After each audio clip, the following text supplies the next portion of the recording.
Mesdames et messieurs de la presse, bonsoir.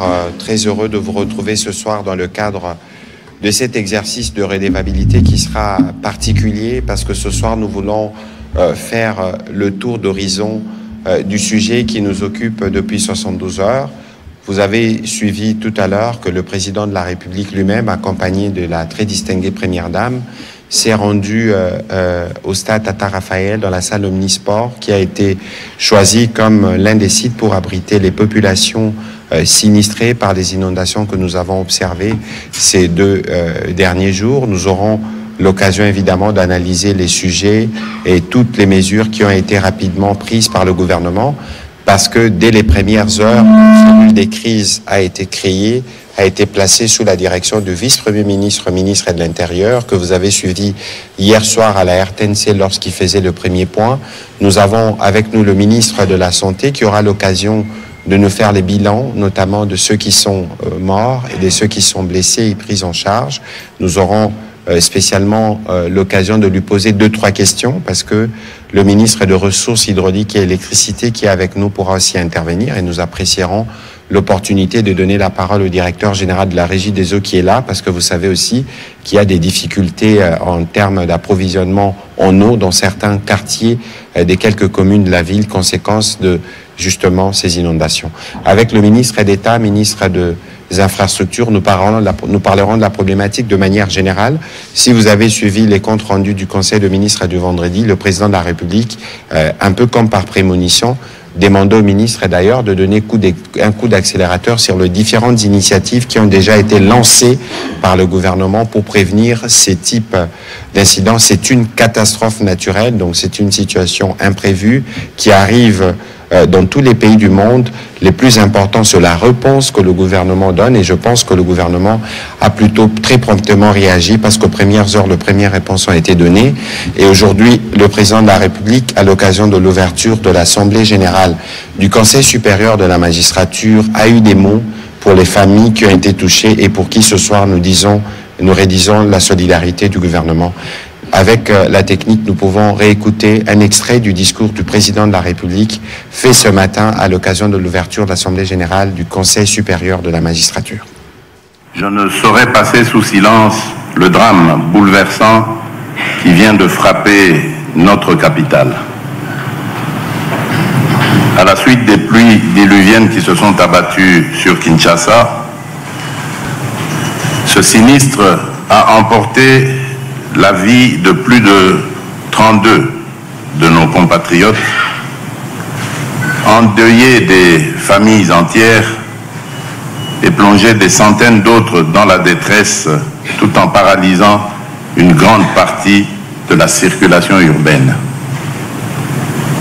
Je tiens à exprimer en mon nom propre et au nom de la nation tout entière ma profonde émotion, ma compassion la plus sincère et ma solidarité indéfectible à l'endroit des familles endeuillées et des sinistrés.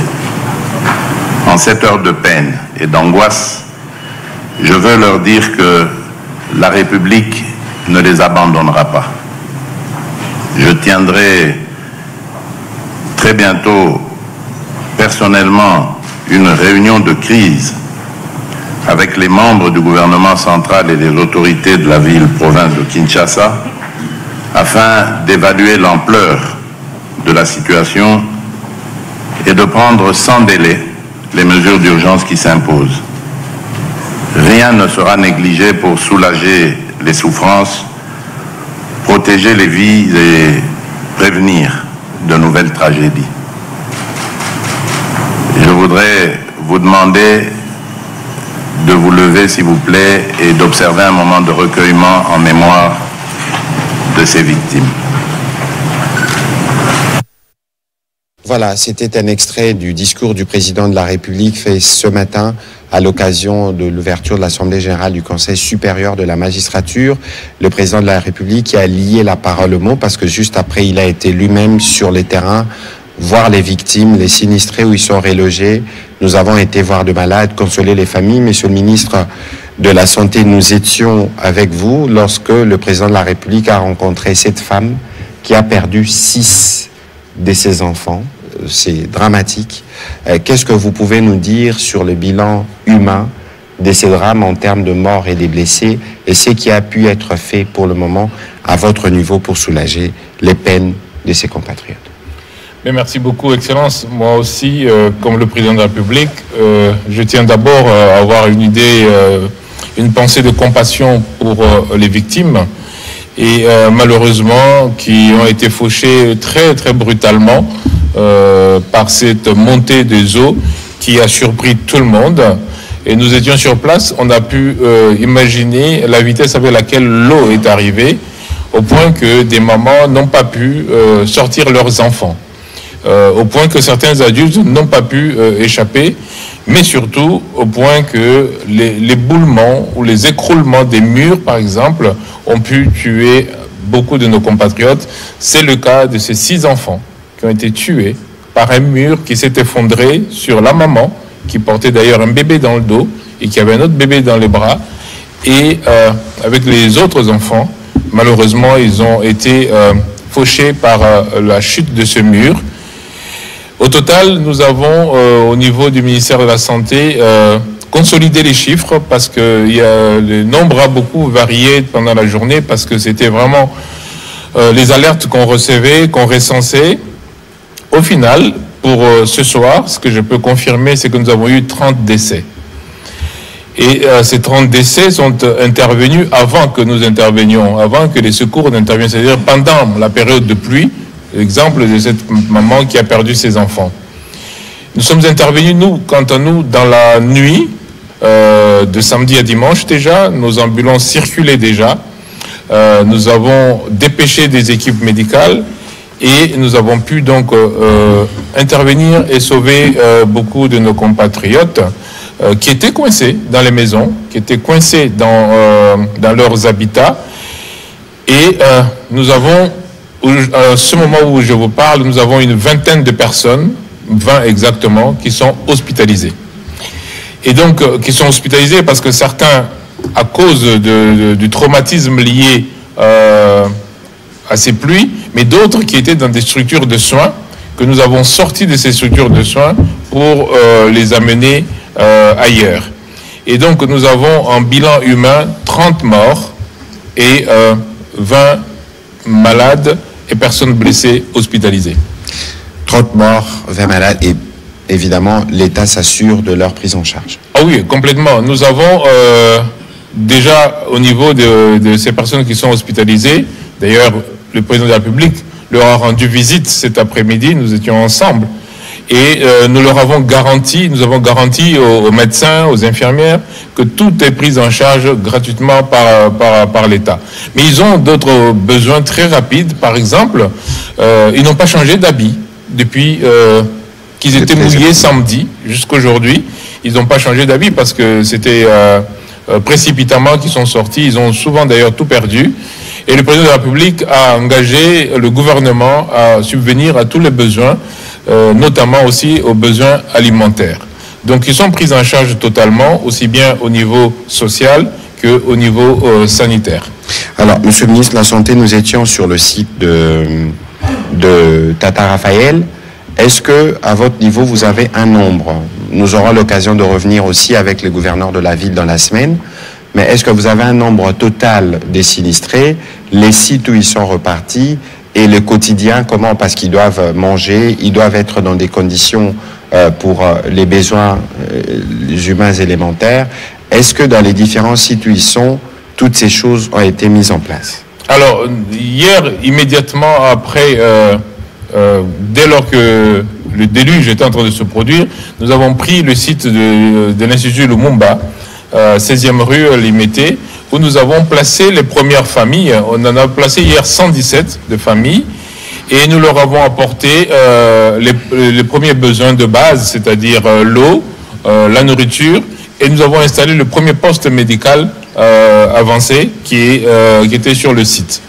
Aujourd'hui, nous avons décidé de ramener quasiment tout le monde au stade Tata Raphaël et puis au stade de Martyrs à partir de cet après-midi.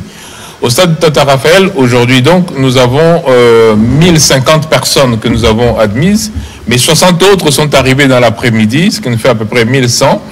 Et nous allons déplacer ceux qui sont sur le site Lumumba, mais aussi ceux qui étaient à Ndjili, 184 personnes. Nous allons les déplacer aussi pour les amener vers les deux stades, tout simplement parce que, premièrement, ils vont être bien couverts. Mais deuxièmement, le stade Tata Raphaël notamment a servi à la francophonie, donc à les commodités pour prendre en charge toutes ces personnes. Et sur place, d'ailleurs, je remercie aussi la Fondation de la Première Dame qui nous a livré énormément de matériel, dont des matelas, et une partie aussi de la nourriture. Et donc, sur place, on a disponibilisé tout ce dont ils ont besoin pour survivre. Et d'ailleurs, le président de la République s'est engagé à ce qu'on les garde dans les meilleures conditions jusqu'à ce qu'on trouve une décision, qu'on prenne une décision définitive pour leur réinsertion. Voilà, on va peut-être prendre une question rapidement pour vous, ministre de la Santé. Vous avez d'autres obligations justement parce qu'il faut suivre de près la gestion de cette crise. On va prendre Monsieur John Kanyunyu. Mais entre-temps, avant que la question ne soit posée, Monsieur le ministre des Infrastructures, tout à l'heure, le ministre de la Santé a parlé de la montée des eaux. Est-ce que cela n'était-il pas prévisible? Prévisible, sûrement pas, parce qu'il s'agit là d'une catastrophe naturelle. Vous savez qu'aujourd'hui, nous vivons un phénomène mondial, qui est le phénomène de dérèglement climatique et qui frappe indistinctement toutes les parties du monde. C'est un phénomène qui est vécu aujourd'hui dans notre ville, la capitale de Kinshasa, mais si les observateurs voient ou constatent que c'est un phénomène qu'on vit en Occident, dans tous ces pays dits modernes et qui ont peut-être des infrastructures beaucoup plus développées que les nôtres, mais qui n'ont pas échappé à ces phénomènes d'inondation malgré toutes les infrastructures existantes. Donc, il s'agit ici véritablement d'un phénomène naturel, une catastrophe, et bien sûr qu'au-delà de la catastrophe, il faut qu'il y ait des réponses. Et c'est là que le gouvernement intervient pour soulager un tant soit peu, bien sûr, les dégâts et les conséquences qui sont vécues par la population. Donc, prévisible non, mais la réponse doit être trouvée par le gouvernement. Mais on verra bien d'ailleurs les premières réponses qui ont été apportées par des agences qui dépendent de votre leadership notamment. Allez-y pour votre question pour le ministre de la Santé strictement. Et puis nous allons continuer cet exercice. Merci beaucoup, monsieur le porte-parole du gouvernement. Je vais droit à la question au ministre de la Santé. Vous venez de nous citer là le nom des sites que vous avez aménagés pour accueillir ou héberger les sinistrés. Mais sur le terrain, nous étions présents. Il y a certains sinistrés qui ne savent pas la localisation de ces sites-là. Est-ce que vous avez prévu une communication via ou par le biais de relais communautaires pour passer le message et que ceux-là qui passent nuit à la Belle Étoile et a tout perdu sachent où aller? Merci beaucoup. Merci beaucoup. D'abord, je répète que nous étions sur terrain. C'est d'ailleurs nos services qui ont beaucoup amené les personnes qu'on ressortait de leur maison parce que beaucoup étaient très fragiles. Ce sont nos ambulances qui ont amené beaucoup de personnes au site.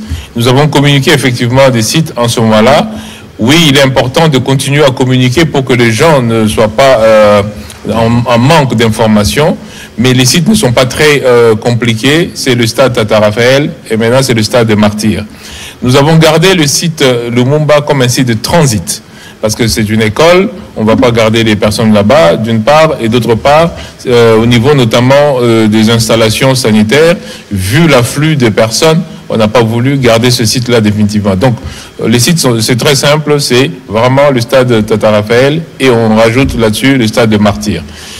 Bien entendu, pendant ce temps-là, il y a beaucoup de personnes aussi qui ont été sinistrées, mais que nous n'avons pas rencontrées parce que chacun a essayé de s'en sortir d'une manière ou d'une autre.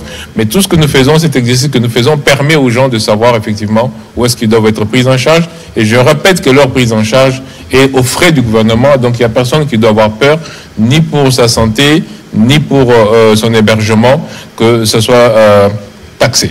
Voilà, merci beaucoup, Monsieur le ministre de la Santé. Vous devez vaquer à d'autres occupations justement liées à la gestion de cette crise. Il y a plusieurs questions. Lorsque nous étions à l'hôpital Vijana, il y a une maman qui ne retrouvait pas ses enfants parce qu'il y a eu justement de cas de ce type. Donc il faut considérer qu'aujourd'hui, nous faisons ces briefings, mais de manière régulière, nous reviendrons avec des éléments au fur et à mesure que les informations vont tomber, parce qu'il y a des familles qui connaissent des cas spécifiques. On va continuer avec Monsieur le ministre des Infrastructures.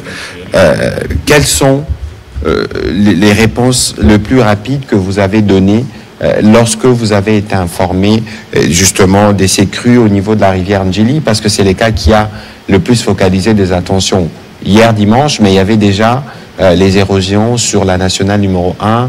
Qu'est-ce que vous avez pu faire en premier?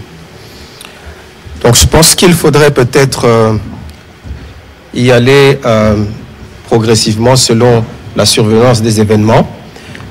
Comme vous l'avez souligné, en fait les pluies torrentielles et je dirais exceptionnelles que nous avons vécues ont d'abord créé des dégâts importants sur la route nationale numéro 1.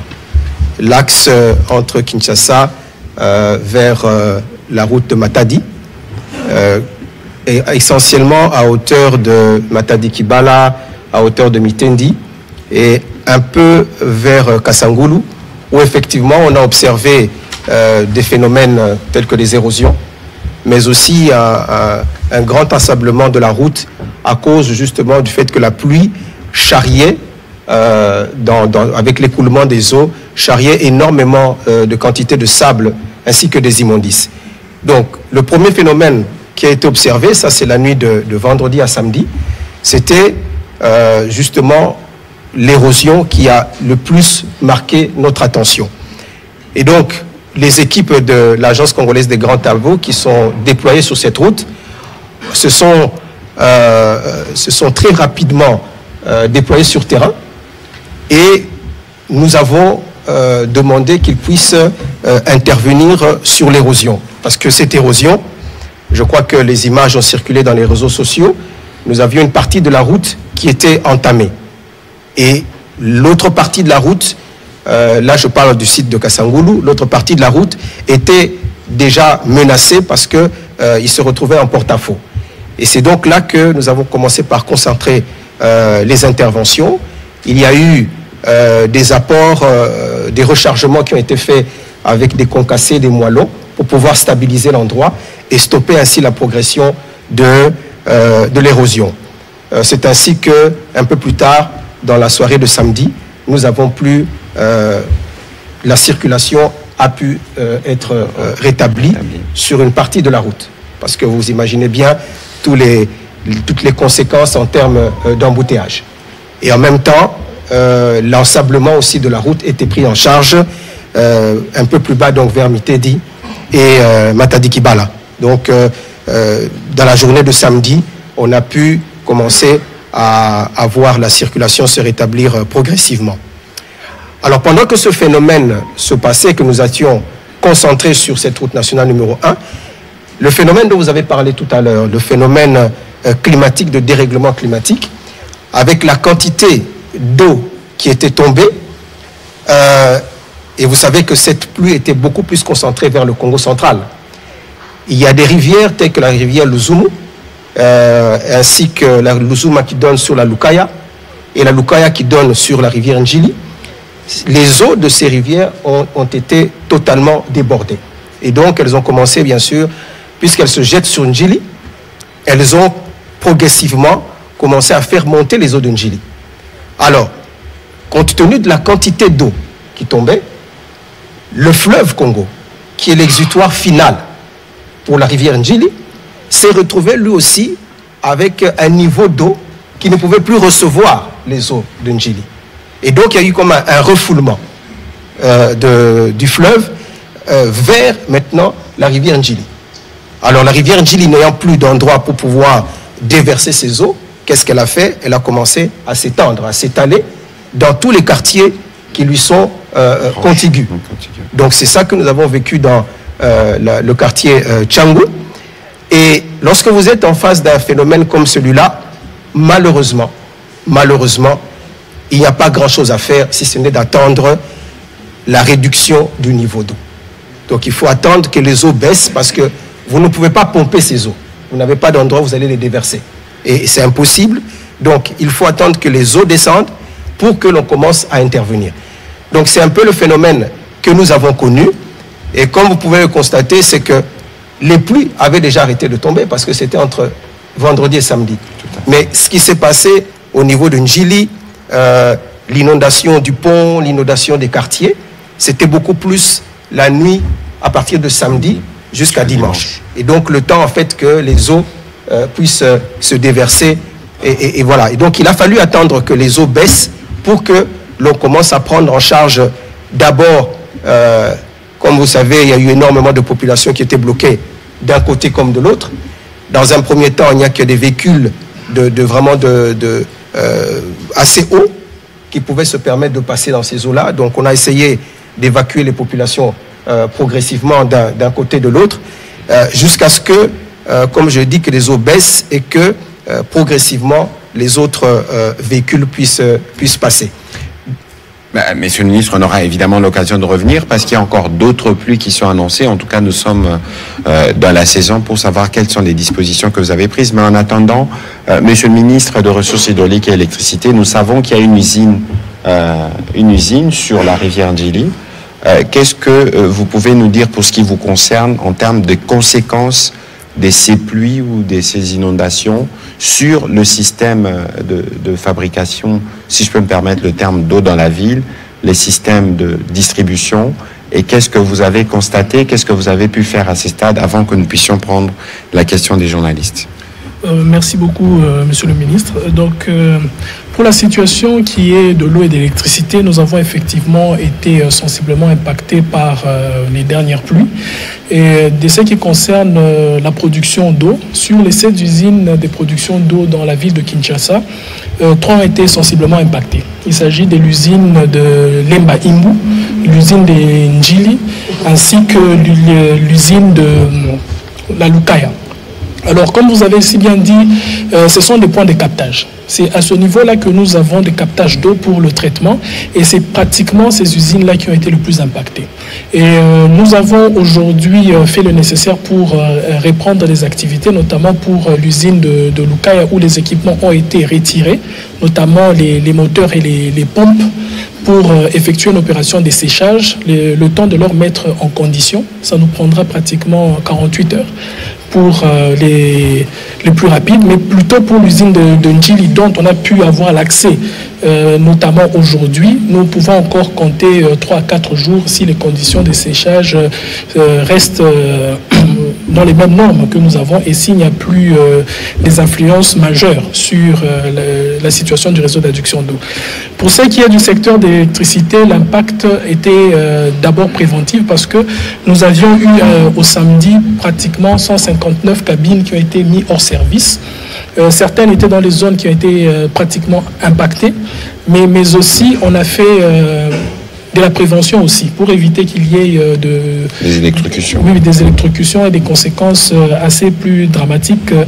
Et aujourd'hui, nous pouvons dire qu'à lundi, nous avons pratiquement 38 cabines seulement qui sont hors service et 121 cabines ont été remises en service. Dans la zone ouest de Kinshasa, nous avons connu un écroulement des lignes. Et dans la zone sud aussi, nous avons connu aussi des écroulements des lignes. Nous sommes en train de faire le nécessaire aujourd'hui avec les équipes de la SNEL pour pouvoir reprendre les différentes lignes affectées. Mais la tendance pour le secteur de l'électricité aujourd'hui s'annonce beaucoup plus mieux parce que nous avons pratiquement près de 70% des cabines qui ont été reprises.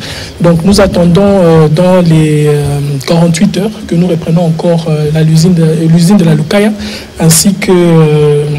L'usine de la Lukaya, elle est située où? C'est pratiquement dans la commune de Mongafula. C'est entre Kinshasa et le Congo central? C'est à l'entrée, je peux considérer ça à l'entrée de la ville, donc aux abords de Kimwenza. Alors, Monsieur le ministre, avant les questions, il y avait des quartiers entiers à Kinshasa qui ne sont pas desservis par l'eau. Est-ce que vous les avez sûrement déjà identifiés? Peut-être que le directeur général de la Régie des eaux nous donnera des détails, mais quelles sont les réponses que vous avez données à ces populations qui n'ont pas accès à l'eau du fait justement de ces inondations. Ce qui est vrai, l'impact sur l'usine de Ndjili, c'est pratiquement 330 000 mètres cubes d'eau par jour, ce qui fait que c'est pratiquement l'usine la plus importante en termes de production d'eau potable qui est affectée. Et c'est pratiquement 14 communes qui sont affectées par ce problème. Mais nous avons plus développé des réponses d'urgence, notamment par la mise à disposition des camions citernes qui permettent de faire la ronde dans les 14 communes affectées et pouvoir desservir les populations en eau. Et ça reste des solutions d'urgence, mais nous avons fait aussi une concentration sur les sites sur lesquels on a placé les personnes affectées, notamment au stade du Tata Raphaël et au stade de Marty, où nous avons positionné des camions d'une capacité de pratiquement 20 mètres cubes de capacité pour pouvoir essayer un peu de desservir en eau à toutes ces populations. Voilà, merci beaucoup, Monsieur le Ministre, pour ces premiers éléments qui montrent d'ailleurs, Monsieur le Ministre d'État, comment le gouvernement très rapidement a pris en main les conséquences de la gestion des conséquences de cette catastrophe naturelle. Peut-être qu'avec les questions de journalistes, on pourra être plus détaillé pour permettre à notre population de comprendre ce qui a été fait, ce qui s'est passé et les mesures, parce qu'il faut envisager des mesures à prendre pour éviter, en tout cas pour cette période où encore d'autres pluies sont annoncées, des mesures que nous devons prendre au quotidien. On va commencer avec Monsieur Aimé Mutombo pour les questions, qui sera suivi de Monsieur Serge Nseka.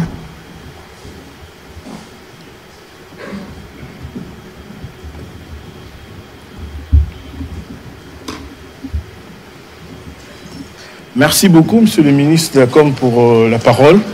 J'ai 3 petites questions. La première, je vous la pose. Il y a 1 année et demie, si ma mémoire est bonne, vous avez parlé d'un briefing ici de la construction d'une nouvelle ville. Je ne sais pas, le projet, il est à quel niveau?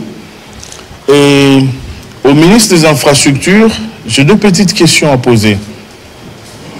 Il y avait un projet Kinshasa zéro trou. Aujourd'hui, à Kinshasa, on ne peut pas faire 100 mètres sans voir un nid de poule. Nous circulons à Kinshasa, nous voyons ce qui se fait.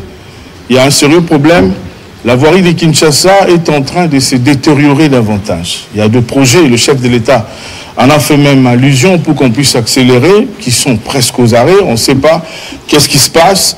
Est-ce que le projet zéro trou, vous avez parlé de la première phase, et la deuxième phase, elle va commencer quand? Au ministre de l'électricité, mais il est... Ressources hydrauliques et électricité, merci, Excellence. Vous avez parlé de 4 jours encore qu'on doit attendre. Alors, il y a 2 pluies qui ont été annoncées par la Metelsac.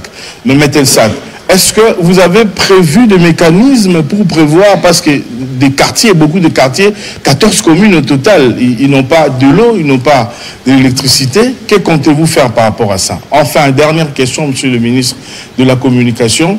Il y a des quartiers où les eaux ont commencé déjà à partir. Par rapport aux urgences que le gouvernement doit faire, je demande ici que si on peut commencer rapidement à désinfecter les résidences des gens, parce que les eaux qui sont venues, il y a tous les déchets possibles des toilettes qui s'ensuivent avec des microbes et des impuretés. Si le gouvernement peut commencer aussi par ça, dans d'autres quartiers que nous avons vus à Kinshasa, commencer à désinfecter. Et voilà, c'est ça mes questions. Merci pour vos 4 questions. J'espère que les autres ne feront pas comme vous. Monsieur le ministre d'État. Bien, merci Monsieur Aimé Mutombo pour la question. Kinshasa zéro trou, ça c'est une question qui revient sans cesse. Et je vais encore y répondre en reparler pour une énième fois.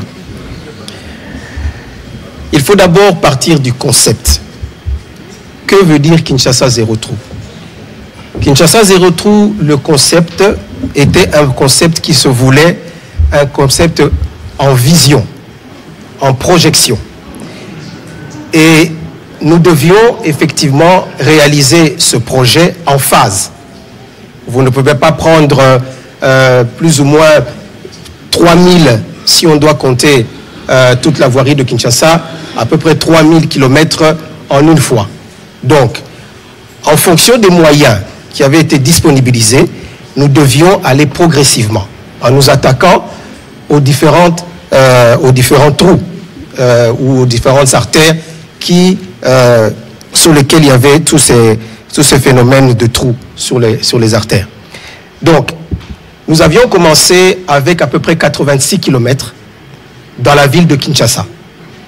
La ville de Kinshasa, comme vous le savez, 86 km, ça ne représente à peu près, et là je parle du pourcentage des avenues asphaltées, je ne parle pas de toute la ville de Kinshasa, les avenues asphaltées, si vous prenez 86 km, vous êtes à peu près à 10% de la ville, n'est-ce pas? Et donc ça, c'était la phase 1 de ce projet Kinshasa Zéro Trou.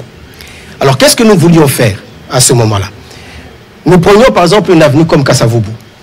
Nous identifions les axes, plutôt les tronçons ou les sections, pour être plus précis, les sections qui sont dégradées. Et ces sections-là, nous les réparons. Mais lorsque vous réparez une section dégradée aujourd'hui, il faut savoir que demain, une autre section peut se dégrader parce que la plupart de la voirie de Kinshasa, le gros de la voirie de Kinshasa, est déjà atteint un âge où, logiquement, on devrait faire une réhabilitation complète. C'est-à-dire, on ne devrait pas aller en attaquant des sections, mais réhabiliter totalement les avenues. Mais si vous voulez réhabiliter totalement, vous comprenez bien que ça a des conséquences budgétaires. Donc, nous, au ministère des Infrastructures, nous nous sommes dit, écoutez, si les moyens ne sont pas encore disponibles pour pouvoir réhabiliter toutes les artères de Kinshasa, allons-y d'abord sur les artères dont les sections sont fortement dégradées. C'est pour cela que, par exemple, je ne sais pas si vous nous avez accompagnés dans nos différentes descentes, vous allez remarquer que lorsque nous visitions le projet Kinshasa Zéro Trou, on allait par exemple sur Kasavubu, on va vers le marché central, on regarde ce qui a été fait, et puis on va encore plus loin, toujours sur la même avenue, là où on est intervenu. Donc on n'est pas intervenu sur l'ensemble des avenues, mais sur les sections qui étaient dégradées. C'est ça Kinshasa Zéro Trou. C'est pourquoi nous disions il faut aller en phase. Parce qu'on a commencé par à peu près 10%. N'est-ce pas? Alors, vous me dites à quand la phase 2? Eh bien, la phase 2, aujourd'hui, est prise en charge par d'autres projets. Aujourd'hui, on parle du projet 3 communes. Aujourd'hui, on vous parle du projet 27 km de la ville de Kinshasa. On vous parle du projet Point Chaud. Donc, nous avions estimé que ce qui restait à faire, donc les autres phases qui restaient à faire, pouvaient être prises en charge par d'autres projets, que ce soit de la ville ou logés au niveau de l'office de voirie et de drainage. Et donc, voilà pourquoi, aujourd'hui, je pense que vous avez pu sûrement vous en rendre compte que si vous allez à la Gombe aujourd'hui, vous allez remarquer qu'il y a beaucoup d'artères qui sont en train de revêtir une nouvelle couche, des couches de roulement. Je pense que tout le monde visite la ville de Kinshasa. La Gombe, nous sommes déjà en train... Je peux témoigner sur l'avenue Tombalba où se situe le ministère de la Communication et des Médias. Voilà. Un témoignage direct, ce n'est pas parce qu'il est membre du gouvernement. Et donc, si vous allez dans des axes comme Kabambare, vous allez dans des axes comme Wakadingi, il y a différents axes qui sont pris en charge par les différents projets dont je viens de parler. Mais il faut aussi se rendre compte d'une chose. Lorsque on réhabilite des voiries, ce n'est pas une petite bicoque qu'on est en train de réhabiliter. La réhabilitation de voiries nécessite une phase préparatoire. Cette phase préparatoire, c'est ce que nous appelons les études. Nous avons reçu des instructions très claires de la part du président de la République, chef de l'État, qui veut que la voirie de la ville de Kinshasa ne continue pas à se dégrader tous les jours. On construit aujourd'hui, 6 mois après, vous voyez des nids de poules apparaître. Parce que justement, il faut faire les choses en profondeur. On ne va plus venir colmater des trous. C'est-à-dire, comme on a fait avec Kinshasa Zéro Trou, où on faisait juste des interventions sur des petites sections, ce que nous voulons maintenant faire, l'approche actuelle, c'est de dire, nous allons en profondeur. Pour éviter justement que, quelques jours plus tard, il y ait des critiques qui apparaissent pour dire, les travaux sont mal faits, la qualité des travaux est mauvaise. Donc maintenant, nous commençons d'abord par la phase d'étude. Et cette phase d'étude est nécessaire, pourquoi? Parce que c'est là que l'on crée, que l'on se rend compte s'il faut des assainissements. Et le dimensionnement des différents caniveaux. Parce que l'un des problèmes que nous rencontrons dans la ville de Kinshasa, c'est aussi le problème d'assainissement. Comment est-ce que nous gérons la quantité d'eau? Nous allons y revenir dans ce problème d'inondation. Nous avons une forte pluviométrie, donc il faut que les assainissements soient bien faits avant de s'attaquer à la chaussée comme telle. Donc vous allez voir qu'il y a des projets pour lesquels le ministère des Finances a déjà positionné même les moyens.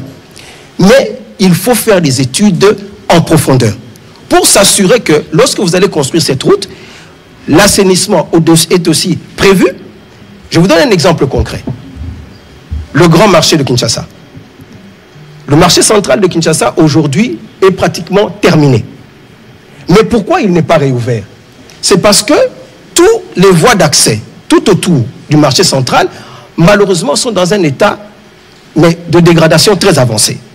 Mais au-delà de la chaussée, si vous réhabilitez la chaussée aujourd'hui, vous allez vous heurter à un problème d'assainissement. Parce qu'il faut gérer les eaux. Les eaux qui vont sortir de ce marché central, les eaux qui viennent un peu de toute cette contrée. Vous savez par exemple que le jardin botanique aujourd'hui est totalement inondé. Parce que les égouts qui sont là-bas sont totalement aujourd'hui obstrués.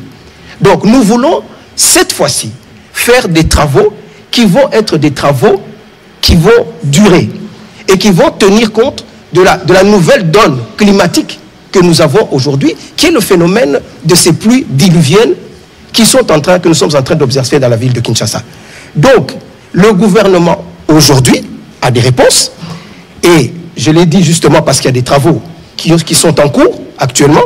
Je pourrais vous les citer ici si c'est nécessaire, mais avec une projection en termes non seulement de qualité, de durabilité et de résistance à tous les phénomènes climatiques.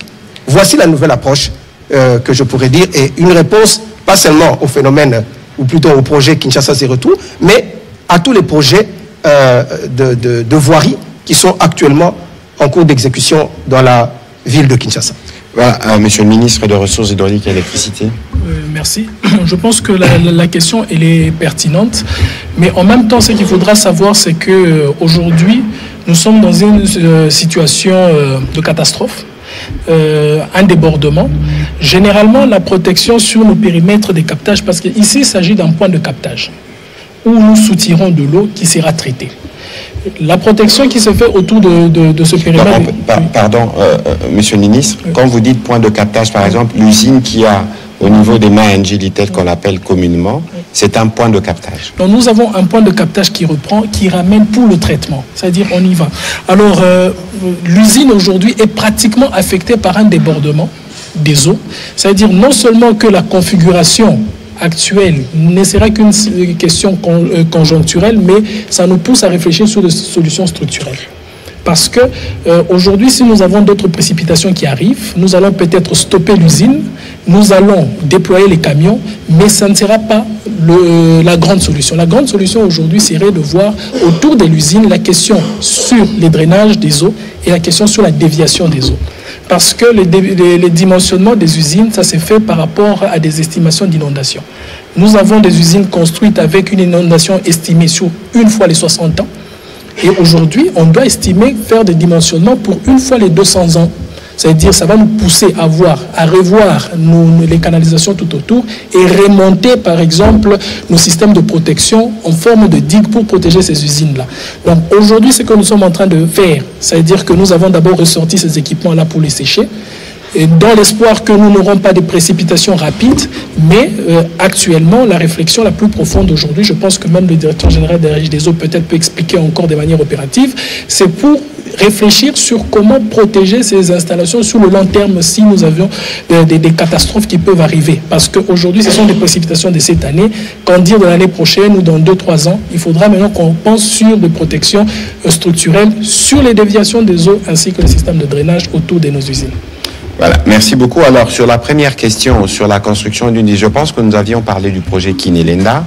Je pense que c'est plutôt au niveau du ministère de l'Urbanisme et Habitat qu'il faut chercher des détails. On aura l'occasion de revenir dessus sur la question, parce que nous aurons aussi le gouverneur de la ville dans les jours qui viennent pour qu'il arrive à dire tout ce qui s'est fait, parce que vous avez soulevé une question pertinente en rapport avec ces besoins de faire la désinfection, en tout cas des abris ou des maisons qui ont été touchées par ces eaux. Le ministre de la Santé vous l'a dit tout à l'heure, que toutes ces questions, en fait, vous savez, lorsque vous êtes en face d'une telle crise, elle peut arriver en 1 ou 2 jours, mais les conséquences que vous devez gérer se projettent sur de longs mois. Et donc là, dans un premier temps, l'urgence était de nous assurer qu'on a évacué les personnes qui étaient dans les zones à risque, celles qui devaient être dans les abris le sont, celles qui sont dans les hôpitaux les sont. Et maintenant, nous allons travailler progressivement à apporter la réponse. Et puis, il y aura, je crois, un sujet difficile que nous abordions avant les débuts de ces briefings avec le ministre des Infrastructures, c'est que toutes les populations riveraines ou qui habitent les zones non édificantes, en tout cas pour celles qui ont connu cette situation, ce n'est peut-être pas sûr qu'ils retourneront vivre là-bas. Parce que les risques sont là et il faut que l'État arrive à tirer des conséquences. Ça, c'est un point de friction, mais c'est un point qui est essentiel.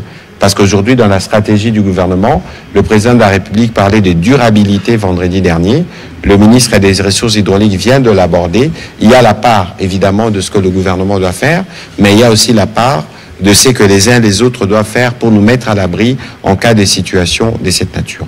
On va prendre les questions de M. Serge Seka.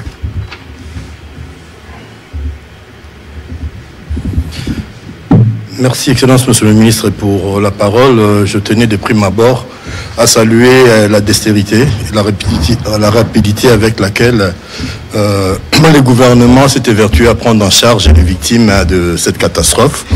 Parce qu'il y a exactement 1 année, on était dans un briefing avec l'ancien ministre de l'Intérieur pour parler de l'autre catastrophe qui est intervenue il y a 1 année pour parler de la même chose. C'est vrai que ce sont des phénomènes naturels, mais ma question elle est transversale, Monsieur le ministre. Quelles sont les dispositions qui ont été prises depuis 1 année pour prévenir ce qui est arrivé, parce que on continue à construire le long de rivières, on continue à distribuer des titres et des propriétés, on continue à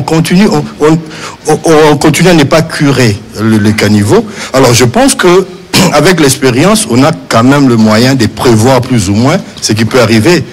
La science aidant avec la météo aujourd'hui, on peut prévoir plus ou moins ce qui peut arriver. Deuxième question à vous, Excellence, Monsieur le Ministre. On a vu le gouvernement à l'œuvre. Mais je me pose la question, la place de la ville de Kinshasa.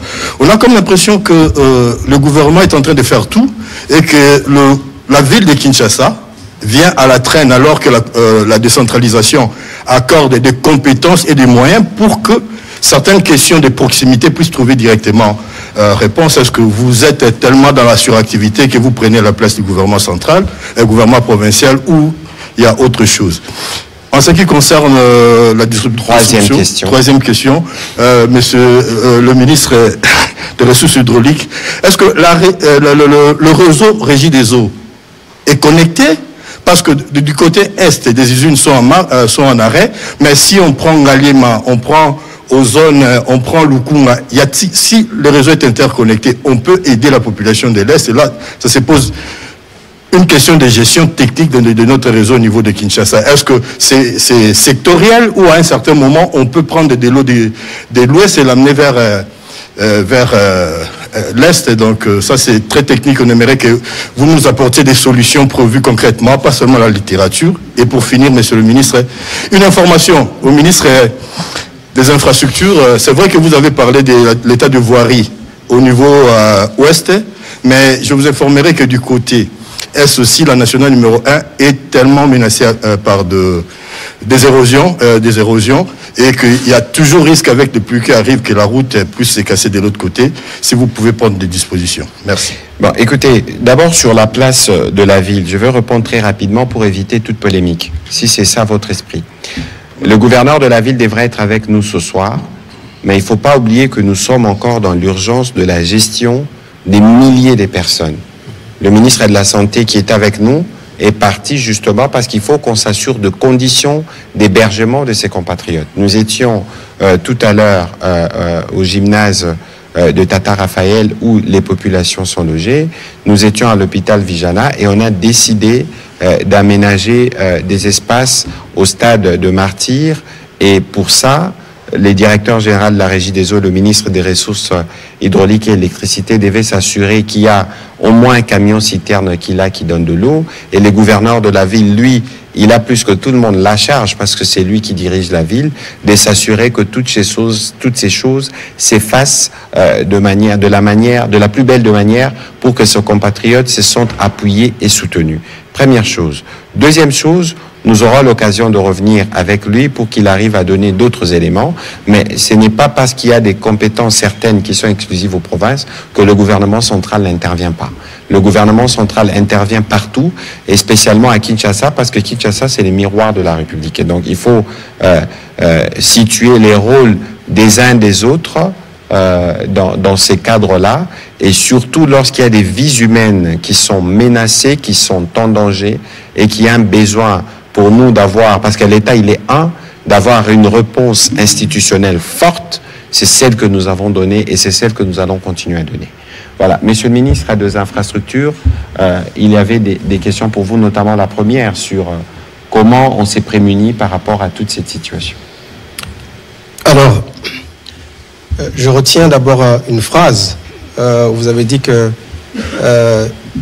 ceci devrait être prévisible, ce qui nous est arrivé durant ce week-end pouvait être prévisible. Moi, je réponds que non. Nous sommes ici en face d'une catastrophe.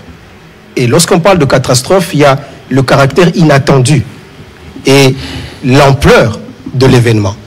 Donc, déjà, à ce niveau-là, je dirais non, ce n'était pas prévisible. Mais ce que je peux admettre, c'est le fait qu'on aurait pu atténuer les conséquences en termes de dégâts matériels et humains. Les atténuer comment? La première des choses, c'est que, effectivement, lorsque vous observez ce phénomène, le phénomène que nous avons vécu du débordement des lits de la rivière Njili, le premier phénomène, c'est le fait que nous avons les lits, le lit qui était occupé. Le lit de la rivière était malheureusement occupé par nos populations. Et donc, là, ça voudrait dire qu'on a construit de manière anarchique. C'est une urbanisation sauvage, malheureusement. Et les populations qui se retrouvent dans ces zones-là, logiquement, ne devraient pas y être. Il y a une responsabilité de l'État. Une responsabilité au fil des années, parce qu'on a laissé venir les populations s'installer à ces endroits. Mais bon, ce sont justement là de ces décisions ou des mesures qui peut-être seront impopulaires, mais que le gouvernement doit prendre. Parce qu'aujourd'hui, nous déplorons 30 morts.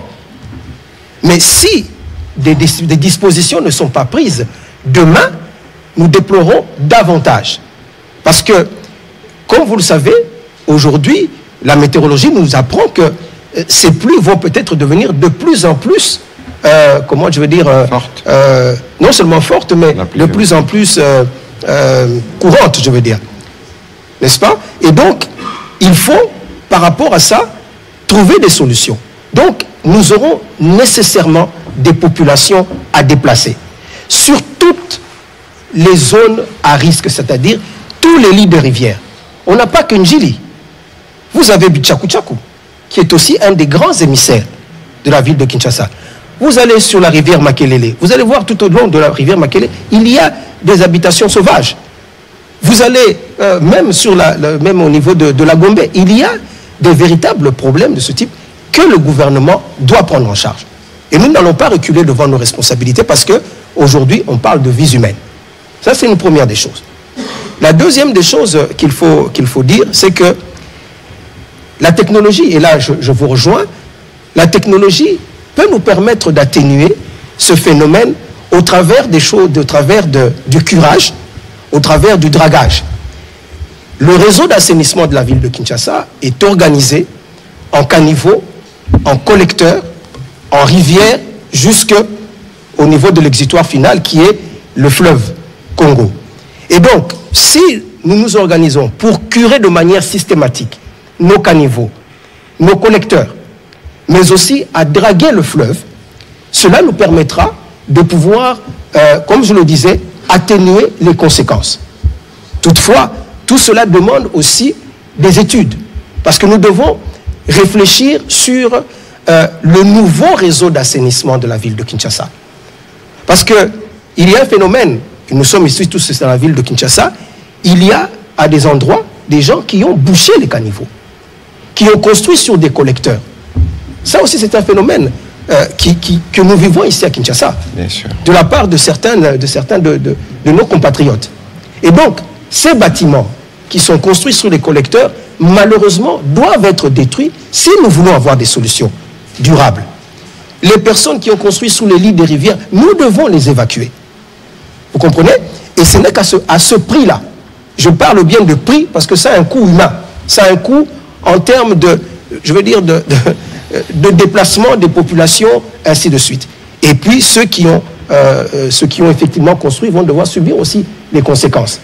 Et, comme je l'ai dit, le dragage, et cela, ce sont des décisions qui viendront sûrement à la suite des différentes réunions que nous allons faire autour du président de la République qui a annoncé des mesures urgentes à prendre par rapport à la gestion de ce phénomène que nous sommes en train de vivre. Alors, dans ce que vous aviez dit, vous avez relevé la transversalité de la question.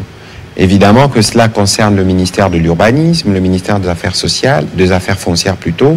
Nous aurons l'occasion d'étudier la question parce qu'on a parlé des mesures. D'ailleurs, pour les personnes qui sont par exemple sinistrées, on va imaginer comment le reloger lorsqu'on les aura identifiées. Mais si vous avez été dans une zone à risque qui est super exposée, pourquoi vous allez retourner là-bas? Pourquoi retournerez-vous là-bas? Parce que la difficulté que nous avons vécue dans le temps, ce n'est pas que l'État à l'époque n'avait pas essayé de reloger. On a essayé de reloger, mais les personnes préfèrent revenir dans les endroits qui n'étaient pas les endroits sans risque.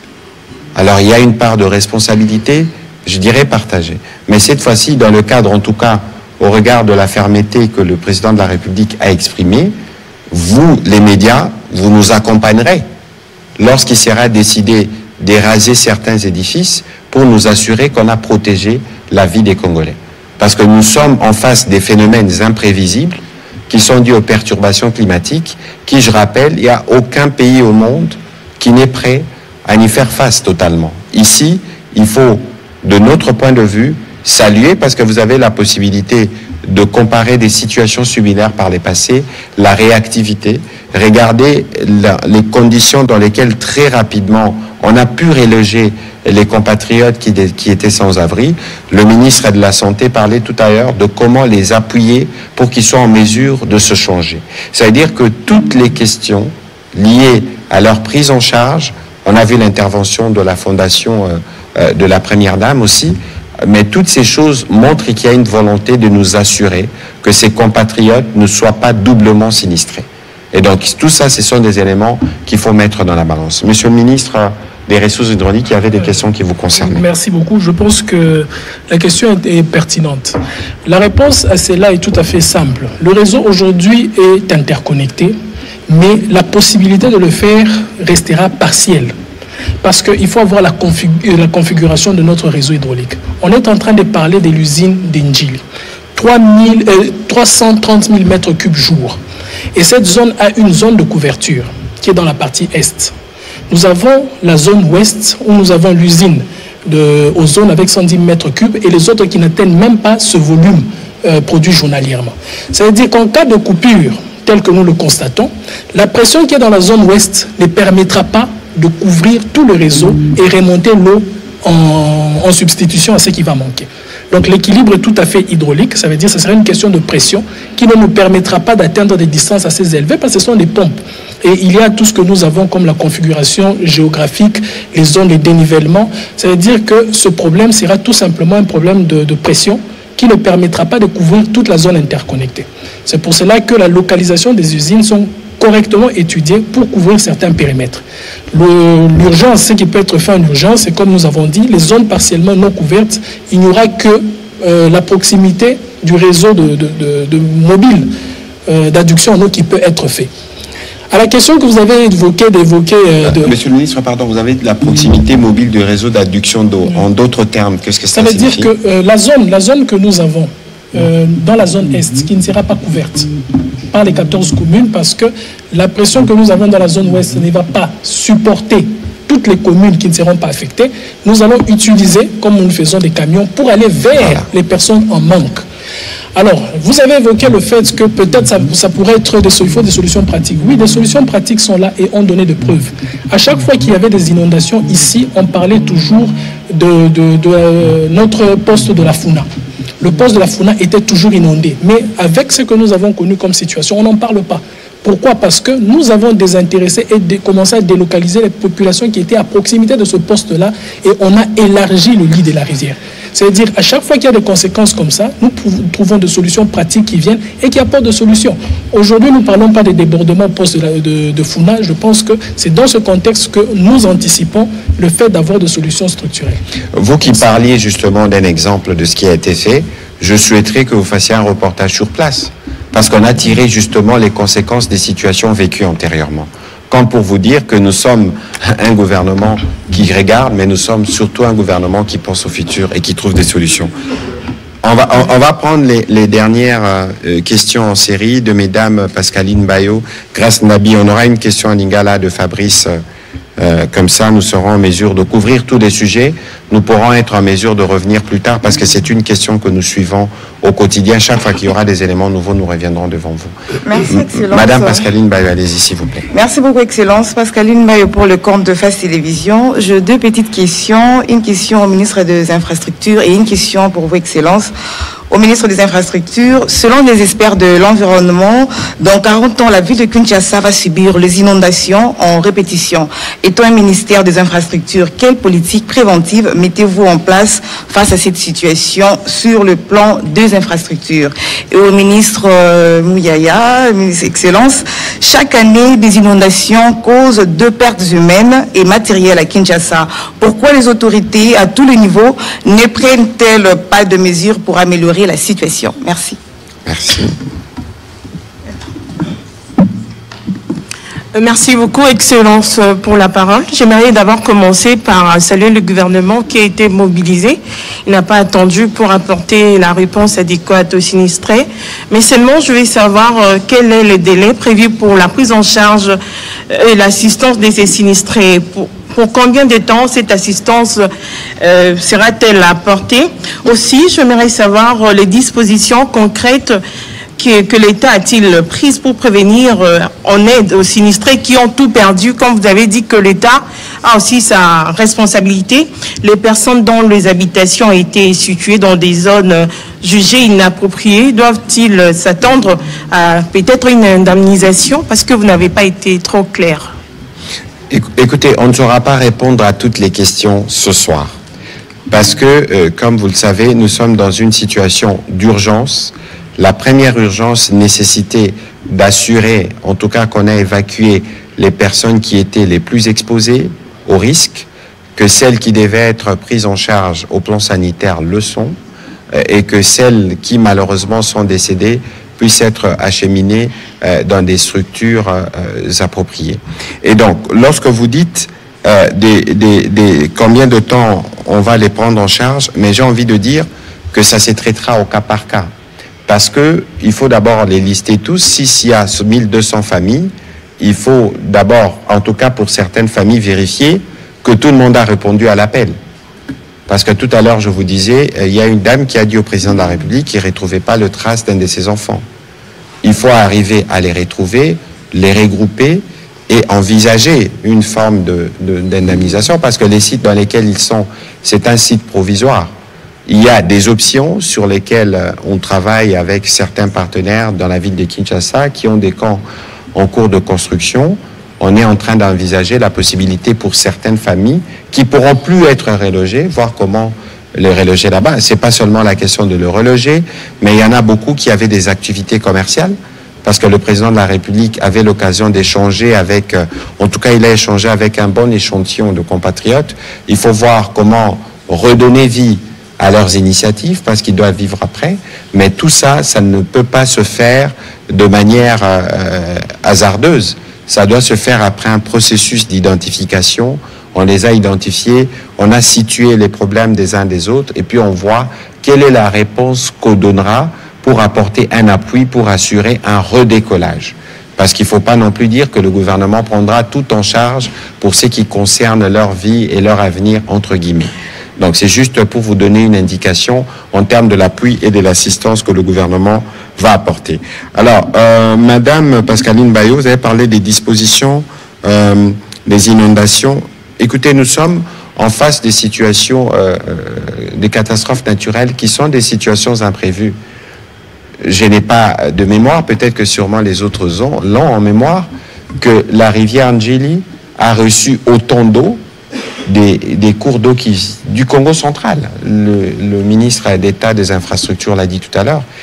Ici, les plus importants, c'est comment on répond à des situations de crise. On ne peut pas maudire la pluie.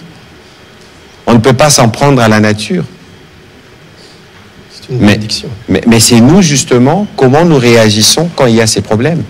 Et nous vous avons montré à travers cette crise comment la première ministre qui se trouve en mission à Abu Dhabi a notamment instruit le vice-premier ministre, ministre de l'Intérieur, pour que des réunions se tiennent déjà dès samedi la nuit, hier dimanche, aujourd'hui lundi, demain mardi, pour que nous analysions tous les aspects de la question.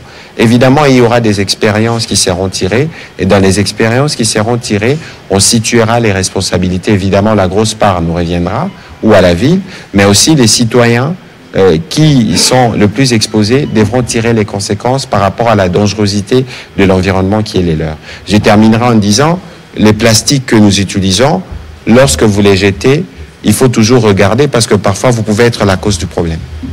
Monsieur le ministre des Infrastructures. Ouais, peut-être à titre de complément, Madame, les études dont vous parlez sont, je dirais, réalistes.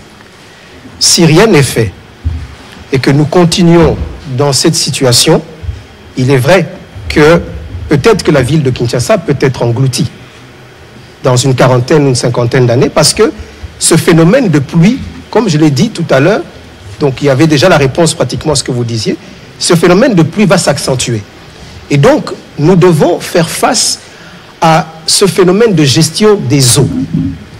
Je voudrais rappeler à la population que la ville de Kinshasa, en fait, au départ, le réseau d'assainissement qui avait été construit était construit pour une population qui était estimée à peu près à 500 000 habitants. 500 000 habitants. Et aujourd'hui, nous atteignons pratiquement les 15 millions. Ce qui veut dire qu'il faut absolument procéder à une nouvelle étude. Et c'est ce que le ministère est attelé à faire. Nous avons déjà même lancé l'appel d'offres et nous avons reçu de la part de certaines entreprises sérieuses déjà des réponses pour qu'une étude, vraiment une étude scientifique soit menée pour voir quel est le réseau d'assainissement qui doit être adapté à la nouvelle démographie de la ville de Kinshasa. Passer de 500 à plus ou moins 15 millions, vous pensez bien que le réseau d'assainissement est totalement quelque part un peu dépassé. Donc il faut redimensionner les caniveaux, il faut voir comment améliorer, comment dirais-je, l'évacuation des eaux vers le fleuve, il faut curer, il faut draguer. Donc, et on a parlé tout à l'heure du problème de ces occupations anarchiques. Toutes ces questions doivent être prises en charge et qu'on mette en place une politique qui nous permettra justement d'avoir des réponses pour faire face justement à ce phénomène dont vous parlez. Donc, ça doit passer d'abord par des études sérieuses. Et nous sommes parfaitement conscients de cette réalité, cette étude-là, elle existe. Voilà pourquoi nous avons commandé ces études. Et donc, en fonction de ces études, nous allons mettre en place les politiques nécessaires pour pouvoir répondre de manière, je veux dire, anticipative à tout ce phénomène qui pourrait arriver dans la ville de Kinshasa. Voilà, la dernière question à Lingala.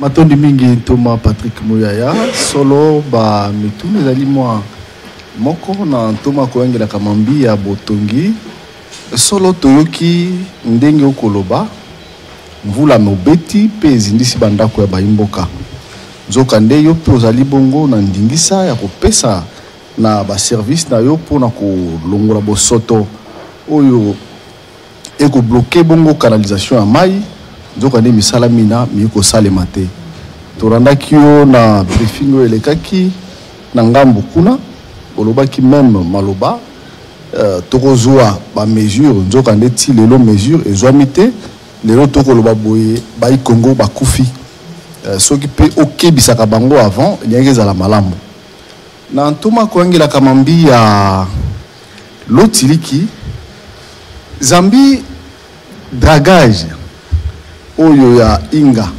oyebi eza kobeba nzoka nde ba entreprise mosusu pe ye pona koluka kosomba ba bimisa misolo ya bango ba somba bongo leta azongisa timo ya lelo balobi au bloqué et bayi Congo démocratique ba kola na molili na toma akoyangela kamambi ya bitando ike mwana mboka Patrick Muyaya motuna ezali boye na batu oyo botie na ba site o boko tout atolo lelo botie bango ezali site ya sport bongo bolongo na bango tango bakozonga ndenge bo prévoir kozonga na bango pe ba site wana ko la garder lolenge kanima toni mingi ya liboso muto atuti tolo awazate biso tosali eza devoir na biso comme gouvernement et d'ailleurs Kinshasa bakinois nyonso il faut vous considérer que eza occasion bola qui s'appelle solidarité na bino fondation la première dame et la kisi solidarité nango pourquoi pas lobby pe bioté Fabrice na bande ko mususu awa toyoki ke bazana kokoso ya bilamba biloka mike bokipe ko sangana bino ba journaliste ba pandisango bokipe ko sunga baninga eza ba compatriotes eza devoir na bisonyo sur face à ba situation à boy je crois que waneze loka mutuya batunyo se faut bala nango avana ya nolayo kasi na motuna otuni ndeko ministre ya lotiliki il faut limbola mwa mukie olimbola motuna na yo po motuna na yo ezaki mwa flou dragage ministre oyebi yango mais dragage eza na français loba on a lingala masini ya lotiliki hein? Mais reprenez la question pour que je m'assure qu'on vous donne la bonne réponse. Voilà. L'entreprise Moussouba Kofunda que au bloqué marché au bango ba ko soué au bazali ko proposer marché à ko draguer il y a ko somba dragage complet pour na inga. Vous avez capté la question, monsieur? Oui. Ok, vous aurez l'occasion de répondre. Monsieur le ministre des ITPR et Anona Mutuna et Ndeko Fabrice. Ndeko Fabrice, bonsoir. Ce qui est au lobby que curage des agosala matin à Kinshasa, l'indimité kolobi à solo. Tout ça là ba programme ya curage. Problème au tozali nango ezali répétition. Oyebi que au kosala curage lelo ya caniveau lelo. Dans un mois, caniveau est tondi lisusu. On les a phénomènes toza ko vivre biso nyoso awa. Toza pe na habitude na biso ba comportement na biso awa na Kinshasa. O to mona ka ba caniveau lokola ba poubelle. Mutu nyosa ko lekana nzela, mwa bouteille ma ya sisi komela abwaki na caniveau. O kamati mwa loko déchet nyoso za nango obwaki na caniveau. Oyebi que na poto soko sali bongo bakangi oyebi alors toyokana et bakangaka bokanisa te keza parce que police na biso za ko réagir te kuna population yango moko mutefunda ka mutu nani asaka mata telefone na ye abengi police ete na uto mona mutu abwaki bouteille na kati ya caniveau non tolo bana pe ya solo ozo comprendre ezana ba comportement mususu oyo biso moko pe faut changer yango ne toza koloba il faut to sungana l'état na population il faut to sungana pour na ko résoudre ba problème na biso problème tant balobaka l'état ezaka gouvernement l'état ezali gouvernement ezali population ezali biso nyos parce que ce qui problème ko yi lelo mutu nyoso o aza ko lekana nzela ako vivre ba phénomène wana donc un liboso na c'est que ba curage peut-être que ça ko salama na ndenge elongo banité, c'est-à-dire tozo ça on a un rythme au esengélité parce que malheureusement ba niveau ça ko tonda beaucoup plus rapidement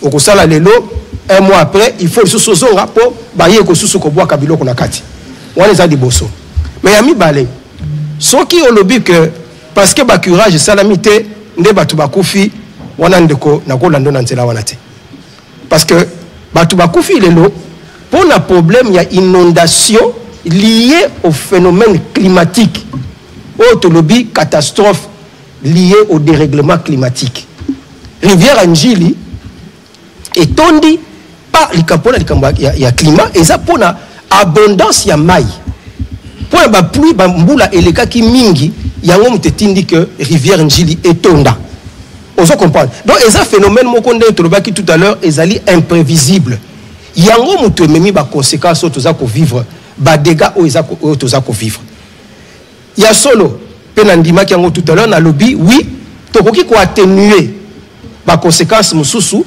yango na esengi que ba disposition lokola ba dragage ya fleuve pour ma ya fleuve ce qui mbule beti et mati makasi il faut rapidement que luka ndeni to ko draguer yango pour na to kitisa mai niveau ya mai wana to ko sala yango pe ba curage pe to ko sala donc likambo ezali awa to lié ba phénomène on a mi balete parce que toza na katia situation moko d'urgence situation moko imprévisible situation à catastrophe. Merci. Voilà, nakobaki samuki na le bao mineta lobby.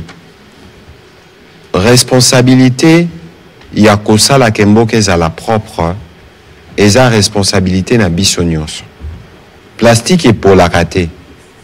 Soko baki on a terrassé au ça la 100 ans wana. L'air au bois kakango mutafunda kayo peta. Est-ce que bino ba pandisango na bomoni ya makambo toti komona. Bokoki ko s'engager te na biso a tolobake Kinshasa zéro plastique. Ezapek o ya biso contribution tokoki komema. Lo hier yo melarama ina yo wana na mlangi ya plastique. Est-ce que yebi place bois kamaka?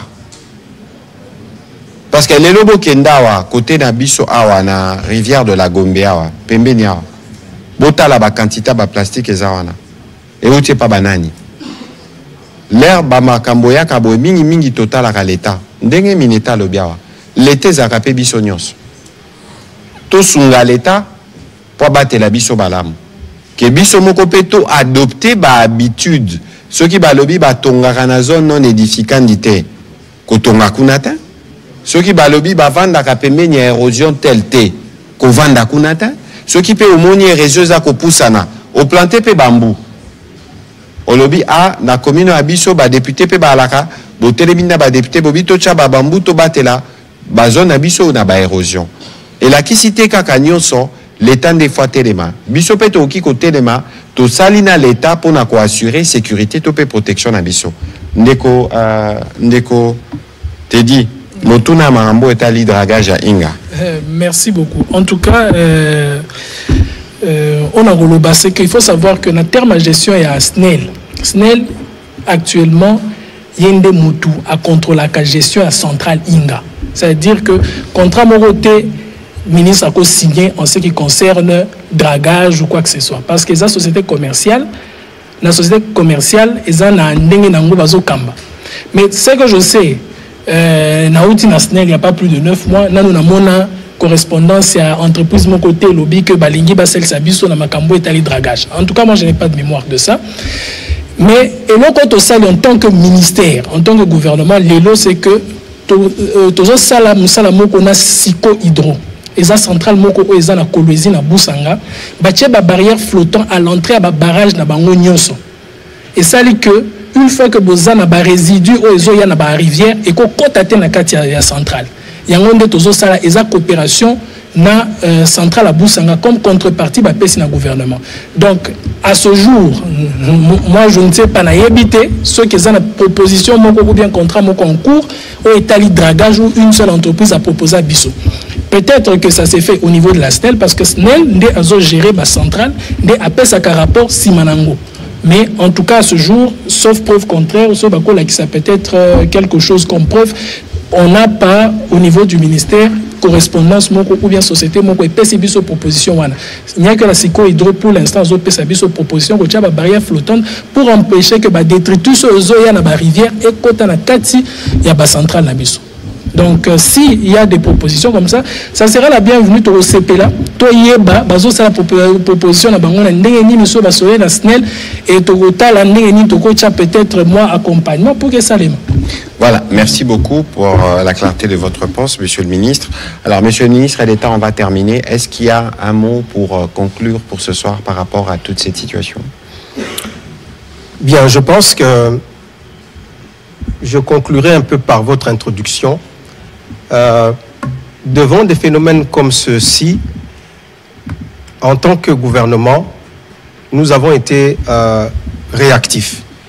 Et par rapport à ce phénomène qui peut-être peut, dans les jours à venir, se reproduire, nous sommes en train de préparer la réponse également.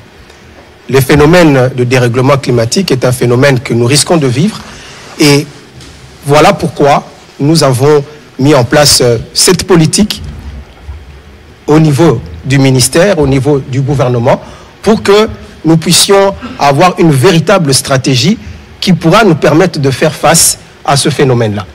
Les études, pour commencer, pour s'assurer que ce que nous allons prendre comme mesures sont assises sur véritablement des vraies études, et ensuite prendre des mesures également en termes, comme nous l'avons dit, en termes d'une urbanisation qui soit adéquate, mais aussi en termes, je crois que vous venez de l'insister, en termes d'éducation aussi, de la masse et de la population, pour que tous ensemble, c'est un phénomène qui nous frappe tous, et nous devons tous ensemble trouver des solutions par rapport à ce phénomène.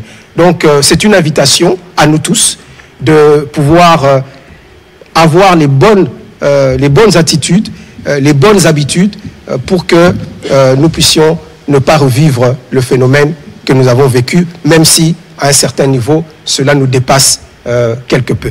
Merci. Monsieur le ministre des Ressources hydrauliques et électricité, pour merci. conclure. Je pense que la situation dramatique que nous sommes en train de vivre aujourd'hui nous a pris par surprise pour notre secteur, notamment dans un segment où nous attendions le moins. Généralement, quand il y avait beaucoup de cas de cette nature, c'était plutôt les installations électriques qui étaient les plus affectées. Mais aujourd'hui, c'est plutôt le secteur de l'eau et notre réseau d'adduction d'eau et les usines qui sont touchés. C'est ce qui nous pousse aujourd'hui à remonter notre réflexion sur les solutions à venir, notamment les conditions de sécurisation de nos périmètres de captage avec des déviations et des drainages, mais aussi à inviter tout le monde à pratiquement se rendre d'en faire sien cette situation, en se disant que la situation de réseau d'adduction en eau potable, c'est une responsabilité commune, où chacun doit avoir sa responsabilité d'éviter d'être dans les périmètres qui sont à côté de zones de captage, parce qu'aujourd'hui nous parlons de ces débordements d'eau, mais les points de captage, nous sommes généralement focalisés sur la sécurisation sanitaire.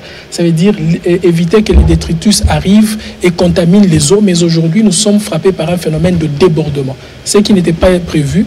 Nous sommes en train de réunir toutes les intelligences avec tous les opérateurs du secteur, la régie des eaux et nous-mêmes pour que nous puissions développer des solutions pérennes sur le long terme.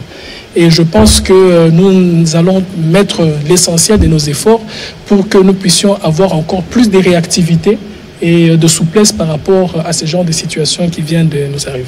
Entre-temps, vous travaillez avec la régie des eaux pour s'assurer que les quartiers qui sont non desservis puissent l'être dans les meilleurs des délais.